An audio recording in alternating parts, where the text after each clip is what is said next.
Hey, it's Props, back with another music review. Today we're going to review Alex, Growing Up, Volume 1. This is the debut album from lo-fi artist Alex. It's likely that most people watching this video don't know who Alex is and are not familiar with his music, unless you're really into the lo-fi scene. I stumbled upon this record without knowing I stumbled upon it back in 2017, when I was listening to a lot of those Simpson Wave lo-fi chill-out compilation videos, of which I am now a part of. That's kind of crazy. A lot of Alex's songs were featured in a lot of these compilations, and I was listening to them every single day without even knowing that this guy existed. Most notably the track The Burn Marks on My E-Piano Won't Go Away, which is the song that really got me interested in lo-fi as a genre. I actually used to use that song as my outro song, but now it's copyrighted, so I have to use my own music. But the thing that really captivated me about this track was that it had this very particular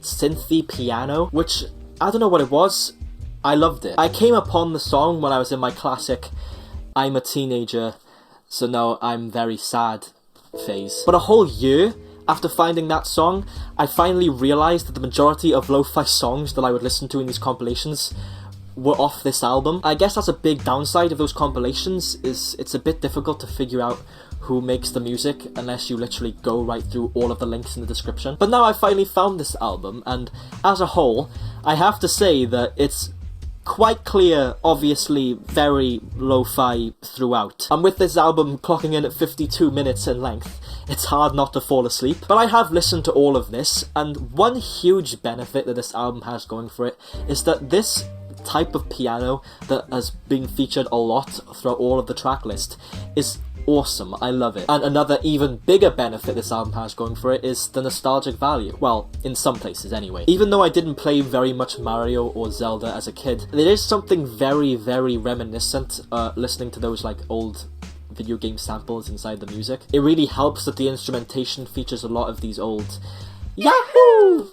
Mario samples. One thing I appreciate as well is that this album isn't sad and melancholy all the way through. There are a few tracks here that stick to the lo-fi instrumentation, but are a lot more upbeat and slightly higher tempoed. For example, the track Snoozin', which is quite satisfying with its very thumpy kick drum. However, I wouldn't say it's particularly great to snooze to. There are a lot of other songs here that I can see myself snoozing too. But that brings me on to the big issue that this album has. It is just the same style, the same type of piano, over and over and over again, just with different melodies. Which isn't particularly a bad thing, because I do understand that that is the intention. But listening to this album from start to finish, it's hard not to get a little bit bored of the repetition that is very consistent throughout, even when you use it to chill out. Not to mention that some of the speech samples here are just stupid, like the one that said, "I'm not gonna die, I'm going to find out if I'm actually alive." Like, it's just a bit cringy. However, I do want to point out one sample that I really like, and that was on the third track. "I wasn't allowed to watch Whose Line as a kid, but I think it's pretty good now." That's the name of the song. I really, really enjoy the sample of the kids show that is used on this song, but this track does definitely point out one massive flaw this album has.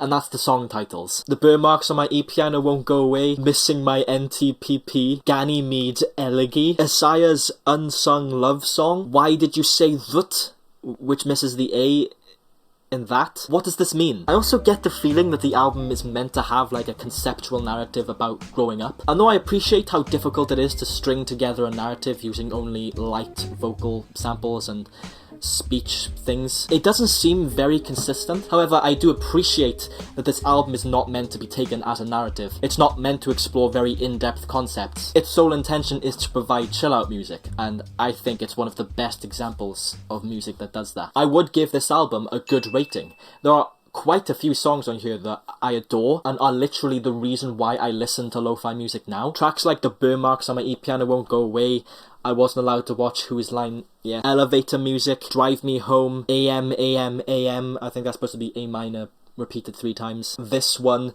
Snoozin', Interlude for Felix, they're all really, really good songs, but mixed in with those fantastic songs is a lot of very mediocre tracks. Overall though, if you're into lo-fi music, I give this album a listen because I can guarantee you'd very much enjoy it. Anyways, that's it. Like and subscribe if you enjoyed. Remember, this is just my opinion. I can't change yours, and I wouldn't want to anyways. Yeah. Peace out.